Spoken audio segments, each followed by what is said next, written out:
നല്ല കരിമീൻ തവ ഫ്രൈ ചെയ്തതും വെള്ളയപ്പവും ഞണ്ട് റോസ്റ്റും ചൂട് ചോറും എന്താ പറയുന്നത് ഒരുപാട് വെറൈറ്റി ഐറ്റങ്ങളുള്ള താറാവ് കറി, താറാവും മപ്പാസ്. പിന്നെ അവിടുത്തെ എടുത്തു പറയേണ്ടത് ഇതാ മീനകത്ത് ഇടുക്കി ഗോൾഡാണ് ഇത്. ആ മസാലയ്ക്കകത്ത് ഏത് തരം മീനുകളും ചെയ്തു തരും. അവിടുത്തെ ഫേവറേറ്റ് എന്ന് വെച്ചാൽ കരിമീൻ തവ ഫ്രൈ ആണ്. കരിമീൻ തവ ഫ്രൈ ഒരു രക്ഷയില്ല. എൻ്റെ മസാലയൊക്കെ എടുത്ത് ഇങ്ങനെ ഒന്ന് കഴിക്കണം. കൂടാതെ കള്ളപ്പവും താറാവ് കറിയും കൊഞ്ചിൻ്റെ മസാല അതെല്ലാം കൂടി ഇട്ട് ഒരു പിടി അങ്ങോട്ട് പിടിക്കുമ്പോൾ എന്താ ഒരു ടേസ്റ്റ്. ചൂട് ചോറ്, കൊഞ്ച് വറുത്തത്, ഞണ്ടിൻ്റെ റോസ്റ്റ്, തവ ഫ്രൈ അതെല്ലാം കൂടി ഇട്ട് ഇങ്ങനെ ഒന്ന് പിടിച്ച് നമുക്ക് കഴിക്കാം കേട്ടോ.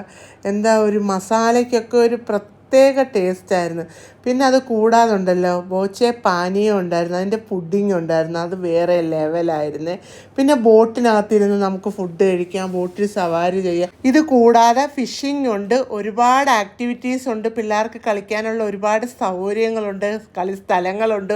നമ്മൾ ഒരുപാട് സബ്സ്ക്രൈബേഴ്സിനെ കണ്ട് ഒരുപാട് എൻജോയ് ചെയ്ത് നമുക്ക് എറണാകുളത്ത് ഒരു ദിവസം വെളിയിൽ പോയി എൻജോയ് ചെയ്യാൻ പറ്റിയ ഒരിടമാണ് ബോച്ചെ ടൊഡി ഷോപ്പ്. അപ്പോൾ ലൊക്കേഷൻ ഗൂഗിൾ മാപ്പിലുണ്ട്, മറക്കണ്ട.